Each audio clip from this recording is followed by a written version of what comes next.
Going out at night to bars and clubs really opened my eyes to some darker aspects of female nature, but also just dating dynamics in general. The first aspect of it is that the competition when you go out is a lot higher. What I mean by that is in your day to day life, there's kind of a certain standard that makes you average. There's like an average height, there's an average face, there's average social skills and social status. And if you really think about the global average, or not global, but even just in your city, the average is probably not that high. Like a lot of people are out of shape, a lot of people have poor social skills, a lot of people, the average height is, below 6 feet, whatever. But when you go out to night game, the scene kind of self-selects for guys that are a little bit above average in those aspects. I mean, an easy thing is height. If you look around when you're out, there's not that many super short guys, and it's not flooded with super tall guys either, but you'll see some kind of like freakishly tall guys, and you won't really see that many shorter guys. Probably just because the scene doesn't make them feel that comfortable. So everyone that's out are the people that felt confident and comfortable enough to go out. And keep in mind, I'm not really talking about like, your normal dive bar or restaurant because, everyone kind of goes to those and those are chill. I'm talking more specifically about the kind of like bars and clubs that people in their like 20s go to kind of like meet people and hang out and stuff. It's not just there's kind of the watering hole that people go to just kind of relax and unwind.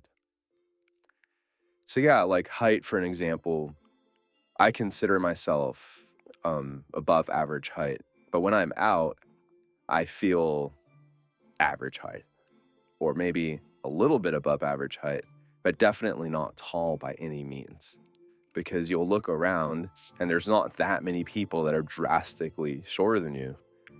But there's a couple guys that are like, there's a lot of guys that are, 6 feet and above. And then you have the few outliers that do get attention. And then you kind of see how women respond to them and how they're kind of just standing around. And maybe they don't look particularly special through their face, physique, style, but just by virtue of their height, they'll have girls approach them.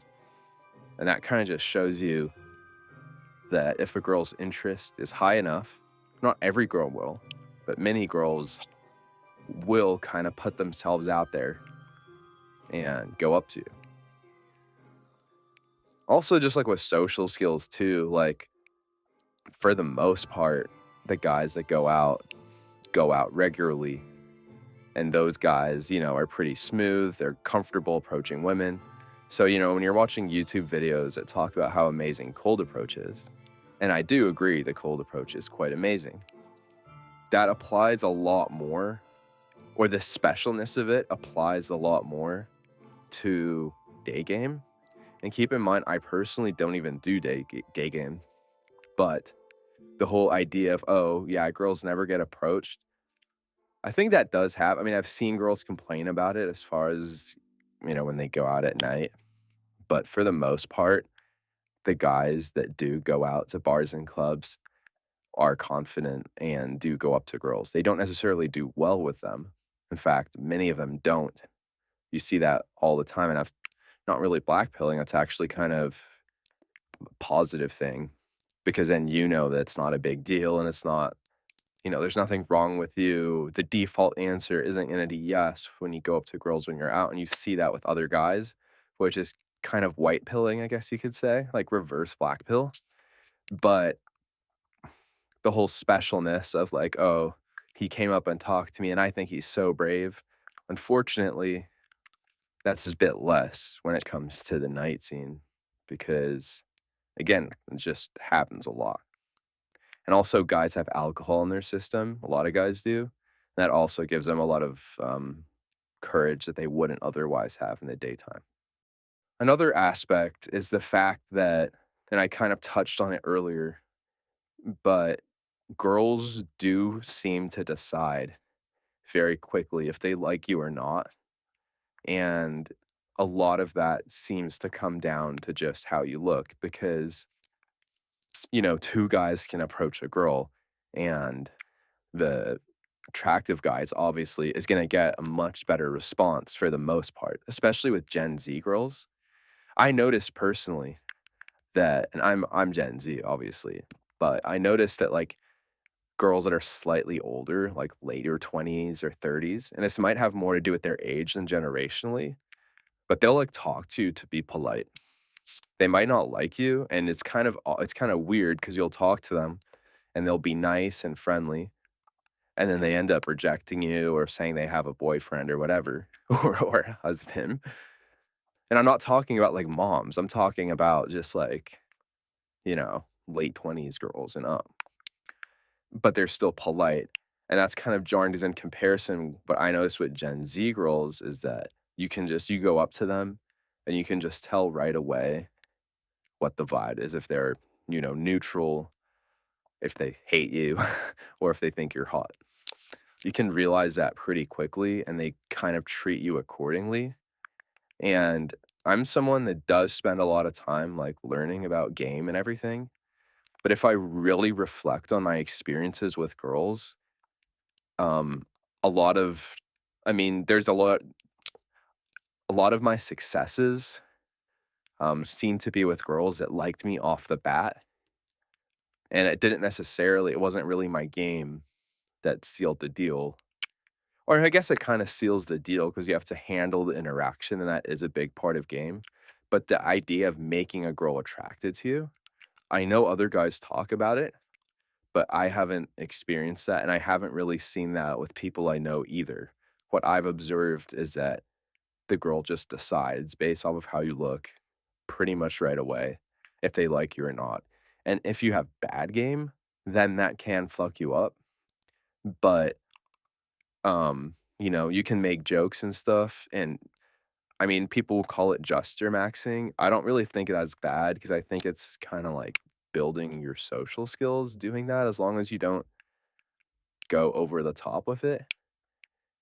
But even if you make a girl that was initially uninterested in you laugh and all that shit, it's not, there's just so much stimuli in the environment that they probably are just gonna kind of like, okay, you're funny and move on to the next guy.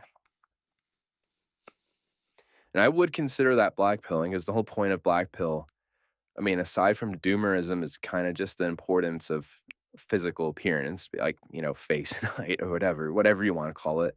I'm not a black pill YouTuber, so I'm not an authority on that at all. But a lot of it seems to just be surface level stuff. And I'm not even judging, I'm not saying it's good or bad, but it kind of validates the idea that you should be working on your appearance. And, again, I'm not going to get into what that entails because I don't agree with all looks maxing stuff. But, definitely like, making sure you shape your look to the environment you're in and the kind of girls you're trying to attract is important.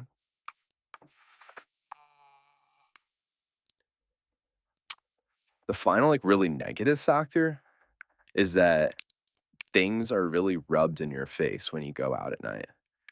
You go out and you see really attractive girls that are with guys or not with you. Um, it's kind of like, yeah, it is what it is. Like you might get rejected by a girl and basically get cucked and see her, you know, throw herself on another guy. And I think it's intuitive if you think about it. Whenever you get rejected by a girl, she's kind of choosing another guy. It's not a very healthy way to think about it, and I'm not suggesting anyone dwells on that fact. But even if you don't want to dwell on that fact will kind of be rubbed in your face when you're out. Also, just in general, like maybe you have social deficiencies, like maybe you don't have that many friends or that cool of friends. Well, you'll see a bunch of friend groups when you're out. Basically, I don't know what a good analogy is. You're kind of like putting your hand really close to the stove, but it's necessary because the same reason that you're like exposing yourself to these things that might make you insecure is also the same reason that night game is so beneficial because it's like, yeah, it can be emotional for you because you're surrounded by way more attractive girls than you are in your day to day, most likely. So everything's a little bit more sensitive due to that. But at the same time, you just say that again, you're surrounded by girls that you're attracted to more so than your day to day. So that's also an opportunity. So as long as you can manage that fact, you're good. And it's just kind of that's kind I see the whole nastiness of the night game scene as kind of just like your ticket for admission. And you just need to focus on the gains. And again, it's like, yeah, you see a bunch of like guys with good social lives and maybe they know a bunch of girls and you don't. Well, maybe you'll become friends with them. Maybe not. I mean, I noticed that people that are in that position aren't always trying to make friends or open to that. Probably because obviously they don't really need them. And also there might be some feeling of, oh, he just wants to be my friend because, it'll benefit him. And he's probably right. So that kind of rubs in your face. But it's like you're better off putting yourself in that environment, rubbing shoulders with people, improving yourself, figuring out what's working for these other people instead of dwelling on, oh, he pulled that girl and I didn't. Think about, oh, well, how did he look while he was talking to her? How did he dress? How was his demeanor? How did he look just period? Maybe it is a looks thing. Maybe that girl has a strong type. Maybe anyway, the point that's a whole separate topic. But the point is you can flip the whole nastiness and the rubbing it in your face aspect on its head. And it really is all benefit. You just need to kind of build your toughness. Even if that involves a lot of like, lonely Uber rides home. I mean, more often than not, to be realistic, of just kind of feeling like shit and being like, oh yeah, everyone seems to have a great time and I kind of suck. Getting past that, I think, is really beneficial. And for all those reasons, despite like everything I'm saying about how harsh the environment is and how like, you know, tough things can be, I still think it's way better than dating apps. I mean, personally, I'm someone that gets very little results from dating apps, but I get some results from Night Game. It's definitely a grind, but if I like just relied on dating apps and never like went out or anything, like I would literally be a virgin. Like literally, like so there's still, even though there's the whole dating market dynamics that are similar to that of like dating apps, the whole 80-20 and, girls at the club do kind of focus on maybe the top 20% guys at the club that are attractive and have, you know, cool friends with them and all that. Although all of that is true, there's still the element of the fact that because it's in real life, there's just so much room for like you don't have an algorithm working against you. I know I did say earlier the girls decide if they like you or not pretty quickly, but I still do think that like you can still have like a girl might feel neutral towards you and a lot of girls will, especially if you're average looking. A girl might not be super attracted to you, but if you're average looking, then there is room for conversation and game and honestly just luck. I've seen people get laid because because the girl they were talking to, their friend, was talking to a guy, and she just thought from looking across the bar, oh yeah, it looks like they're making out, and they weren't even making out, and I'm gonna go home with him. And then she decided to go home with my buddy, just because of that.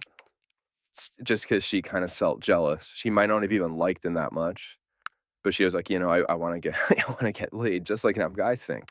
So you're opening yourself up to all of those opportunities that don't really exist as much on dating apps and things like that.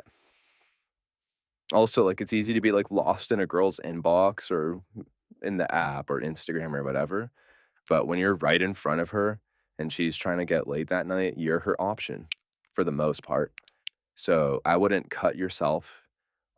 And I'm not talking about like you should be just going for desperate girls. My point, that was just one example of the many sort of dynamic things that you might not think about that happen in night game that are unpredictable, but that don't really happen online just because of how rigid that whole system is. Final thing is that, and this could be a black pill for some, it could be a white pill for some, it's probably a red pill to be realistic, but status, especially if you're in kind of like a college town, I mean, status means different things, okay? In general, in night game, status plays a pretty big role. So if you're in a college-oriented area, status would mean not necessarily being in the frat, but maybe like knowing a bunch of people at your college that are in your scene. And you already know these girls from class. And the girl, as long as you're attractive enough, that girl might choose to go home with you instead of a guy that's slightly more attractive, slightly. Of course, if he's much more attractive, this is different. But if a guy is slightly more attractive, but she doesn't know him at all and he lives far and they have no mutual friends and there's not as much trust, um, she might choose you.